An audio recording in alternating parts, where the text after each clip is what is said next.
The noose swung slowly in the dry morning wind, a harsh reminder of what awaited Emma Brooks at sunrise. The rope was thick, coiled loosely around a rugged beam, poised like a snake ready to strike. Her hands trembled slightly, bound in coarse rope behind her back, her skin raw and burning where the fibers bit into her wrists. She stood defiantly at the center of Black Creek's small, dusty town square, her bare feet pressed painfully against the splintered wood of the makeshift gallows. The townsfolk encircled her like vultures, their eyes gleaming with accusation, hate, and a twisted sort of anticipation. Emma's breath quickened, her heart hammering hard in her chest, but she held her chin high, refusing to show them the fear they expected. Sheriff Mason stepped forward, his polished boots echoing with dull menace on the wooden planks. His cold eyes met Emma's, betraying no hint of mercy or doubt. "Emma Brooks," he said loudly, his voice dripping with contempt, "you stand here today accused of witchcraft, of murder, and of consorting with evil spirits, crimes that demand justice." A murmur rippled through the crowd. The accusations were absurd, laughable even, yet no one here was laughing. Fear made monsters of them all, and Emma was their sacrificial lamb. "I did nothing wrong," Emma's voice carried clearly, stronger than she'd imagined possible given the choking fear squeezing her throat. "I healed your sick, delivered your children into this world safely. You all know me. I helped you." "She poisoned my boy," cried Margaret Simmons, stepping forward, her face contorted with grief and rage. "My Samuel was healthy, and she killed him." Emma met Margaret's accusing eyes, feeling a deep pang of sorrow for her loss, yet knowing her innocence. "He was sick. I tried to help." "Lies!" Margaret screamed, spitting at Emma's feet. The crowd surged forward, their anger feeding off each other's fear and ignorance. Emma remembered Samuel clearly, a pale boy with bright eyes who'd wandered too far into the woods, eaten berries she had warned the children against. She'd found him feverish, barely breathing. She'd tried everything she knew, but it had been too late. Grief had made Margaret blind, and fear made the others deaf. Sheriff Mason raised his hand, silencing the crowd. "This is the judgment of the people. Emma Brooks, you shall be hanged by the neck until dead." Emma closed her eyes briefly, taking a breath that felt like sandpaper in her lungs. Around her she saw familiar faces. The baker who'd smiled at her just days ago. Old Widow Carter, whom she'd helped when no one else would. Even Thomas, the young farmhand she'd saved from infection last winter. Now their eyes held only cold judgment. She searched desperately for understanding, for some glimpse of doubt or mercy, but found none. Her life was forfeit, a price to ease their fears. "Any last words?" the sheriff asked, impatience clear in his voice. Emma steadied herself, refusing to let tears blur her vision. "You'll regret this, not because of any curse, but because you'll have to live knowing you killed an innocent woman." Sheriff Mason gave a dismissive nod, turning away as if her words meant nothing. He gestured sharply to his deputy, who moved to place the coarse rope around her slender neck. It scratched her skin, heavy and suffocating, a rough embrace promising death. She closed her eyes again, hearing the sobs of a woman she once called a friend. Clara, hiding behind the blacksmith's broad shoulders, face pale with guilt and fear. "Clara," Emma called softly, "please, you know I'm not." But Clara flinched, unable to meet Emma's pleading gaze. A sudden shriek pierced the tense silence, breaking Emma's concentration. Heads turned sharply toward the edge of town. Emma lifted her chin, squinting into the rising sun, heart racing as panic spread like fire through the crowd. "Raiders!" someone shouted. "Cherokee Raiders!" The townsfolk erupted into chaos. Men scrambled for rifles, women clutched children close, fleeing to their homes or ducking behind wagons. A cloud of dust rose ominously from the distant hills, hooves pounding like war drums, growing louder by the second. Emma struggled against the ropes binding her wrists, desperate not to be helplessly caught between two horrors. Sheriff Mason turned, gun drawn, eyes wide with panic as he barked orders, trying to rally the townsmen into some semblance of defense. "Cut her down and get her indoors," Mason shouted to the deputy, suddenly deciding to preserve her, for now. But before the deputy could move, arrows whistled through the air, embedding themselves in wood and earth with terrifying precision. Cherokee warriors burst through the town gates, painted faces fierce beneath feathered headdresses, moving like specters born of smoke and fury. Their battle cries pierced the air, sharp and clear, sending waves of panic through the settlers.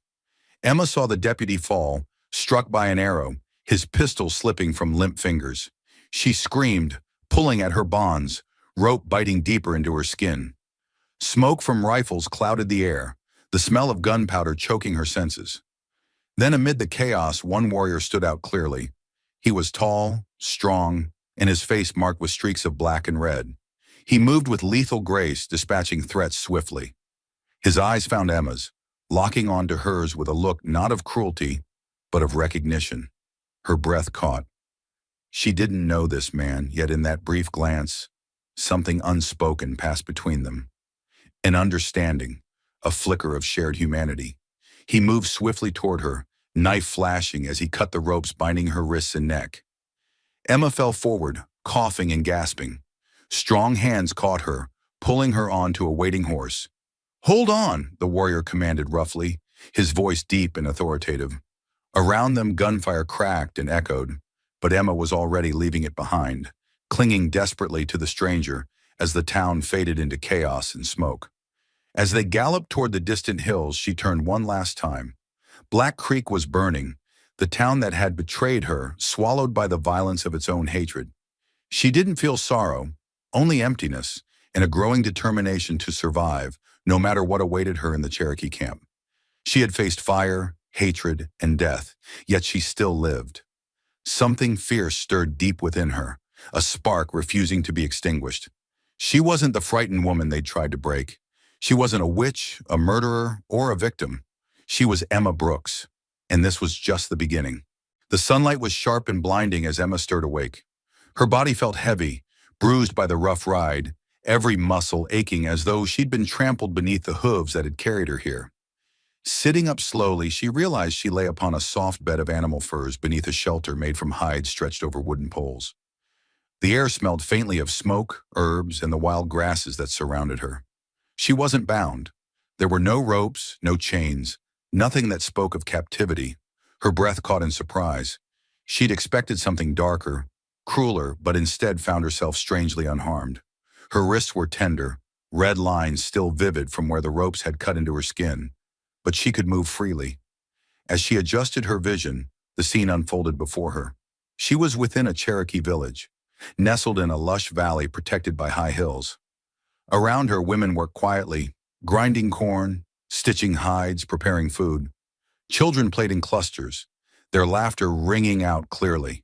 Men returned from hunting parties, their movements swift and deliberate. The village hummed with purpose and quiet dignity. Emma pushed herself onto her feet, wincing at the soreness. She was barefoot, still wearing her torn, dirtied nightdress, remnants of a life now lost to flames and betrayal. "You are awake," said a calm voice behind her. Emma turned sharply. Standing near the entrance was a woman, perhaps only a few years older than herself, dressed in woven cloth adorned with beads and feathers. Her face was gentle yet strong, eyes warm but assessing. "I am Aida," the woman continued softly, stepping closer. "Do not fear. You are safe here." Emma hesitated. Her throat felt raw, the words thick on her tongue. Why did you bring me here?" Aida regarded her quietly. "Gray Eagle brought you. He said the settlers wanted you dead. We do not kill women who cannot defend themselves." Emma remembered the warrior clearly, the fierce eyes that had found her amid the chaos. "Gray Eagle," she echoed, testing the name. "Is he your chief?" Aida smiled slightly, shaking her head. "He is not chief, but he is respected among our people. He leads our warriors in times of trouble." Emma's mind flashed back to Black Creek, the smoke, the screams, the hatred burning in familiar faces. Her chest tightened painfully. "Did they all—" "No," Aida interrupted softly, sensing Emma's thought. "We did not destroy your village. We only scattered them, made them remember our strength." Emma felt a wave of relief tempered by bitterness. The town had condemned her, tried to hang her, yet part of her couldn't fully wish them dead. The pain of betrayal was sharp, but not enough to erase the compassion she had long cultivated as a healer. Ida motioned for her to follow, leading her from the shelter into the heart of the village. Curious eyes followed Emma, some wary, others openly intrigued. She knew how she appeared, frail, pale, an outsider brought in under troubling circumstances. A group of warriors approached from the far end of the camp. At their center stood Gray Eagle, the warrior who'd saved her. He moved with undeniable confidence, each step measured, powerful. His dark eyes met hers across the space between them, and Emma felt her pulse quicken, not with fear, but with a profound awareness of the strength he carried. He paused in front of her, his expression unreadable. "You have healed people," he said bluntly, skipping introductions. "You have knowledge of medicine?" Emma nodded slowly. "Yes, herbs, mostly. I learned from my mother." "Then you will use it here," he stated. "We have wounded from our clashes with your people. You will help them." The request held no malice, yet there was weight in it. A test, perhaps a chance at trust. Emma lifted her chin slightly, meeting his gaze. "Take me to them." Gray Eagle studied her briefly before nodding in approval. He gestured toward another tent, larger and set apart. Emma followed, her heart beginning to steady as purpose filled her steps. Inside, wounded men lay upon mats, their injuries fresh, skin punctured by bullets or grazed by knives. Emma knelt beside the nearest, her mind quickly assessing the damage. "I'll need water," she said, looking toward Aida, "and herbs, willow bark, comfrey, and anything you have for infections." Ida moved swiftly, gathering what Emma required. Gray Eagle watched silently as Emma cleaned wounds, applying poultices with practiced ease.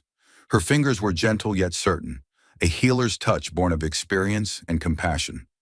The warriors regarded her warily at first but gradually relaxed under her ministrations, sensing no threat.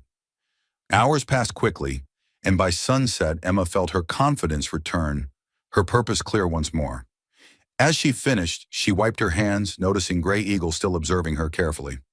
"You have skill," he finally acknowledged, "yet your people called you witch." Emma straightened, defiance flickering briefly in her eyes. They feared what they didn't understand. Fear makes people do terrible things. He seemed to weigh her words, contemplating deeply. "Yes," he agreed quietly. "My people understand that better than most." As darkness fell, Emma sat near a small fire, a blanket wrapped tightly around her shoulders.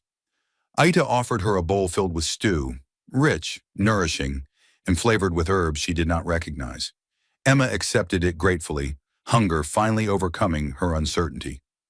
Gray Eagle joined her quietly, seating himself a respectful distance away. They sat in silence for a long moment, each lost in thought. The stars emerged, brilliant points of light against the velvet sky. "You saved my life," Emma finally said softly. "You had no reason to." Gray Eagle studied the flames, shadows dancing across his face. "I saw courage in you. My people respect courage, even in our enemies." "I'm not your enemy," Emma whispered fiercely, more to herself than to him. "No," he replied thoughtfully, his voice softer now, the guarded edge fading slightly. "But you come from people who have taken much from us: land, lives, freedom." Emma glanced downward, shame twisting in her chest. "I'm sorry." He considered her quietly. "You cannot apologize for the acts of others, only your own." Emma met his gaze once more, sincerity shining in her eyes. "Then let my actions show my intentions. I want no part of their cruelty." Gray Eagle nodded slowly. "We will see. My people will watch you carefully. It will take time." She understood the gravity of his words. Trust was not easily given, not after generations of betrayal and bloodshed. Yet the chance alone meant everything. "I accept that," she said quietly. "I have nowhere else to go." He rose gracefully, turning to leave. Before disappearing into the shadows, he glanced back briefly. "Then perhaps, Emma Brooks, you have found your place." As he left, Emma sat alone by the fire, the warmth seeping into her bones. She had survived hatred, betrayal, and near death. Now, here in this Cherokee village, something new stirred within her. Not just survival, but a fragile hope that from the ashes of her former life, something stronger, something true might emerge. Tomorrow would bring challenges, perhaps danger, but tonight, beneath stars that belonged to no one, Emma allowed herself to believe she might finally be home. Emma woke before dawn, the soft whispering of women and distant sounds of preparation signaling the Cherokee village was already awake. She lay still for a moment, feeling the cool air on her skin, listening to the quiet murmur of voices and the crackling of distant fires. She no longer felt the constant ache of her wounds, but the deeper hidden scars remained, those that marked her heart, those the townsfolk had inflicted by betrayal and cruelty. Today felt different. Tension hung over the village, thick as summer fog. Emma could sense it, an instinct honed by living among uncertainty and danger. She dressed quickly in the woven tunic Aida had provided, pulling on soft leather leggings and moccasins that fit comfortably. Her old dress, tattered, blood-stained, lay folded at the foot of her sleeping mat. It felt like the discarded shell of another life. Outside, Aida waited, her face serious, worry shadowing her normally bright eyes. "Settlers have come," she said simply, voice tight with suppressed anxiety. "They demand your return." Emma's heart skipped, fear flickering through her like lightning. "Will you give me to them?" "No," Aida answered firmly. "But there will be violence. Gray Eagle says blood will spill again." Emma felt a pang of guilt. "Because of me." Aida shook her head sharply, gripping Emma's hand tightly. "Not because of you, because they fear what you represent. A woman they cannot burn, strength they cannot destroy." Emma swallowed, accepting the comfort offered. "I don't want anyone else to die." "Nor do we," Aida said softly, eyes gentle but resolute. "But sometimes it is necessary." A distant commotion drew their attention. Emma followed Aida as she hurried toward the village's edge. Warriors were gathering, their faces painted in fierce patterns of red, black, and white. Gray Eagle stood in the center, calm yet commanding, speaking quietly but with undeniable authority. Emma caught his eye, and he nodded slightly, acknowledging her presence. He approached, moving with purpose. "They've brought many rifles, men from other towns. They claim you bewitched their village, turned their own people against them." Emma clenched her jaw. "You know it's a lie. Truth doesn't matter to men with guns," he replied darkly. "But we will protect you. You have become one of us." Those words sank deep, lodging somewhere in her heart. One of us. The settlers had tried to erase her, but instead they'd pushed her into new strength, into bonds forged not by birth, but by loyalty, trust, and shared survival. "Let me speak with them," Emma suggested impulsively. "Maybe I can convince them." "No," Gray Eagle interrupted, voice firm, unyielding. "Words will not change their minds. They seek blood." Emma hesitated. "Then let me fight beside you." His dark eyes studied her closely. "You know what you're asking?" "I do," she replied, voice steady despite the turmoil inside. "I won't be a helpless victim again. I have to face them." Gray Eagle nodded slowly, respect flashing briefly in his eyes. "Then prepare yourself." Within the hour, Emma found herself standing beside warriors on the ridge overlooking the approaching settlers. She held a small bow, her fingers trembling slightly, her heart thudding. Around her, Cherokee warriors stood silently, bows drawn, arrows at the ready. Gray Eagle stood beside her, a spear in his hand, his presence a quiet reassurance. Below, settlers marched forward, faces twisted with hate and fear. Emma recognized them, men she'd treated, women she'd called neighbors. Reverend Carter stood prominently among them, voice raised in venomous rhetoric. "We demand the witch," he shouted, words echoing clearly. "Give her to us, and we will spare your village." Gray Eagle stepped forward, voice ringing with quiet, unshakable authority. "You brought violence, not peace. You will receive only blood in return." Emma felt her stomach twist, realizing the inevitability of what came next. Reverend Carter's face darkened, hatred burning fiercely. "Then blood it shall be!" Gunshots shattered the morning's fragile peace. The Cherokee warriors reacted swiftly, arrows released in deadly precision. Chaos erupted below, settlers scattering, regrouping, firing wildly. Emma's heart pounded as adrenaline surged through her veins, drowning out her fear. An arrow whistled past her ear. Gray Eagle shouted a warning, pulling her to the ground as bullets kicked dirt inches away. His strong grip steadied her. "Stay close," he ordered fiercely. She obeyed, following closely as he led her swiftly through the smoke and confusion. All around them, warriors moved in coordinated precision, striking hard and disappearing into the terrain. It wasn't reckless aggression. It was tactical, precise, disciplined. Emma stumbled, catching sight of Aita fighting beside other women, holding a knife and fiercely defending her village. Courage flared in Emma, igniting something deeper than survival, a determination she hadn't known she possessed. Then she saw Reverend Carter, revolver raised, taking aim at Gray Eagle's back. Time slowed. Her breath froze in her chest, mind clear and sharp as never before. Without hesitation, Emma raised her bow, drew the string, and loosed the arrow. It found its mark, piercing Carter's shoulder. He cried out, dropping his weapon and falling back into the dust. Gray Eagle turned, eyes wide in surprise, then understanding.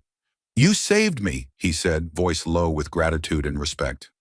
"You saved me first," Emma replied breathlessly.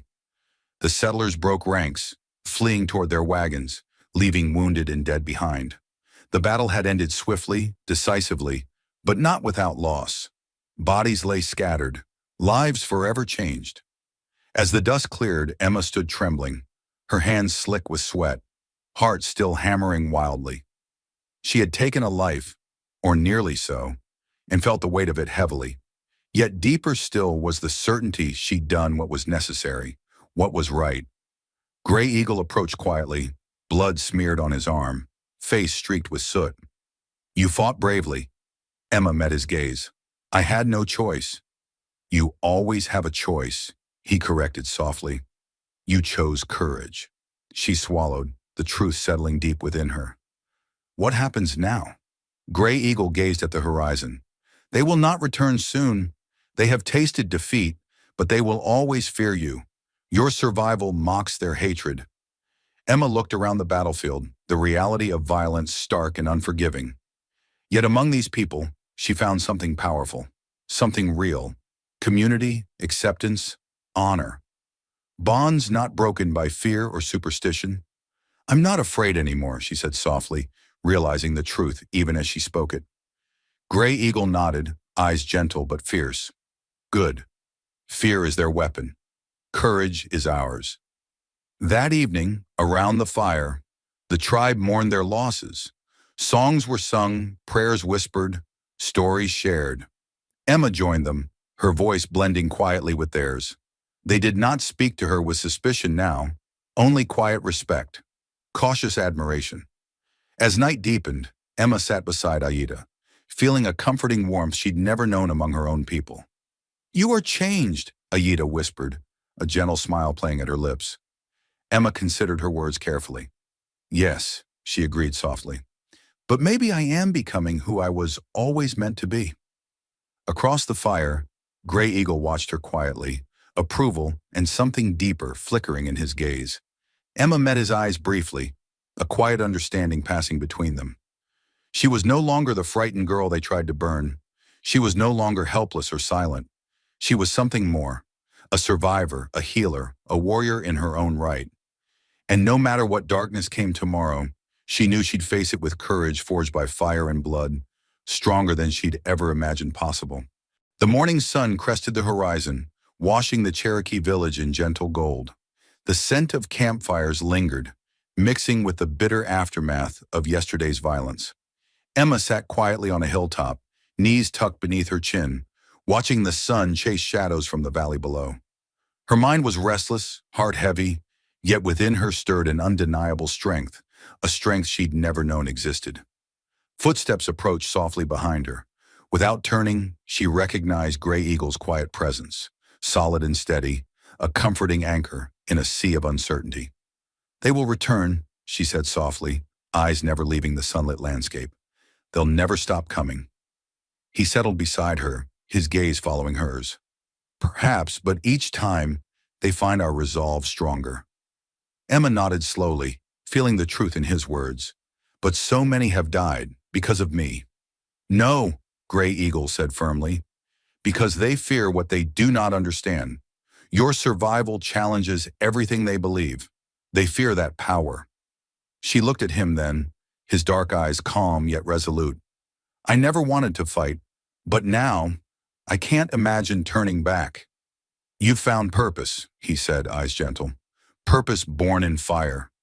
She took a deep breath, steadying herself. What happens next? He regarded her quietly.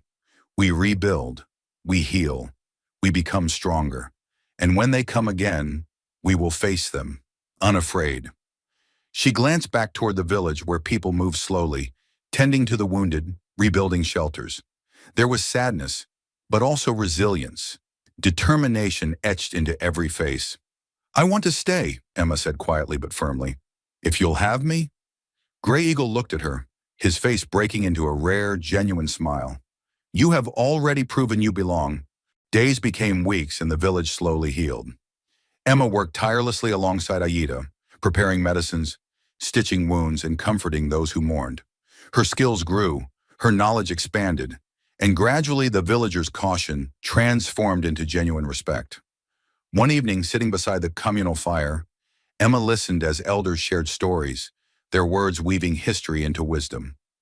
Aita leaned closer, whispering, They speak of you now. Stories of the woman who survived fire and became one of us? Emma's eyes widened. Me? Aida smiled knowingly. They call you Phoenix, the bird who rises from ashes, stronger than before. Emma felt warmth flood her chest, a quiet pride settling inside her. She glanced across the flames, catching Gray Eagle's gaze. He nodded slightly approvingly, his expression unreadable but warm beneath the surface. Then one twilight, as shadows stretched long across the valley, a rider approached from the distant road. Scouts intercepted him cautiously. Emma felt unease tighten her stomach as she hurried forward. The rider was young, one of the townsfolk, covered in dust, exhaustion etched deep into his features. He raised his hands shakily, eyes darting nervously. I'm not here to fight, he stammered. I just need to talk to her. To Emma. Emma stepped forward warily. Speak. He hesitated, swallowing hard. The town's falling apart.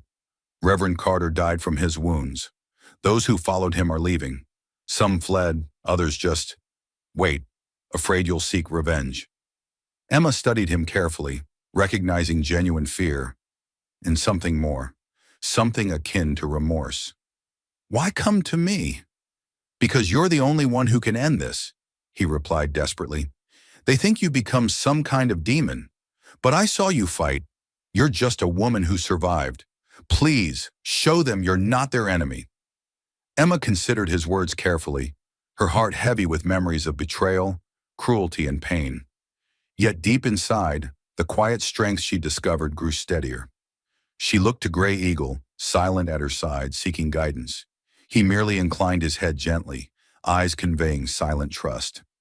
Finally, she spoke. I will come, but not alone. The rider nodded gratefully, mounting quickly and turning back toward the town. Emma stood still, uncertainty churning within. You have courage, Gray Eagle murmured approvingly. But be cautious. Fearful men can still bite. The next morning, Emma rode into town flanked by Gray Eagle, Aita, and several warriors. The streets were deserted, shutters closed, silence oppressive. She stopped before the church, heart thudding as memories threatened to overwhelm her. Slowly, cautiously, people emerged, faces she recognized, faces twisted by shame, fear, curiosity. Emma dismounted, stepping forward unafraid, shoulders back, voice steady. You called me witch, murderer, demon, she began clearly, meeting their fearful gazes head-on. Yet I am none of those. You tried to destroy me, but I stand here alive, because of those you call savages. Silence greeted her, tense and thick. No one dared speak. She continued calmly. Your fear brought bloodshed. I offer you a choice now. Live without fear, or let it consume you again. Leave my people in peace, and you will find peace yourselves. A murmur rippled uncertainly. One elderly woman stepped forward, eyes teary. We were wrong, she whispered, trembling. God forgive us. We were wrong. Emma regarded her without hatred. I can't grant forgiveness. That's something you'll need to find yourselves. But your fear has cost enough lives. Slowly, others nodded, murmurs rising in reluctant agreement. The tension eased slightly, the oppressive weight of hatred lifting ever so slightly. Emma turned toward Gray Eagle, who observed silently, pride evident in his quiet stance. "It's done," she murmured softly. "Is it?" he questioned quietly. "Hatred dies slowly." She smiled faintly. "But today we've started." Months later, the village thrived once more, stronger and united. Emma stood again on the hilltop, watching children play freely, laughter ringing in clear, joyous tones. She felt a deep sense of peace, hard-won, fragile, yet undeniably real. Gray Eagle approached, standing quietly beside her. "Your presence changed us." Emma shook her head gently. "Number you changed me." He smiled softly, eyes warm. "Perhaps we changed each other." She drew a steadying breath. "What comes next?" He looked thoughtfully at the horizon. "We live, Emma. We remember, rebuild, and grow stronger." She nodded slowly. "I never imagined I'd find peace again." "Peace finds those who fight for it," he said wisely. Emma turned, meeting his gaze fully. "Thank you for seeing strength in me when I couldn't." He inclined his head respectfully. Strength was always there. It simply needed the right fire. Below, Aida waved warmly. Emma waved back, warmth blossoming fully inside her heart. Once she'd been a girl marked for death, alone, afraid, and lost. Now she was someone entirely new. The fire had burned away everything false, leaving only strength, courage, and the bonds she'd forged. She wasn't a victim. She wasn't prey. She was a phoenix, risen from ashes, ready to face whatever came next, unafraid and undefeated. And as the sun sank slowly, painting the sky with fiery colors, Emma felt the truth deep within her bones. She was finally irrevocably free.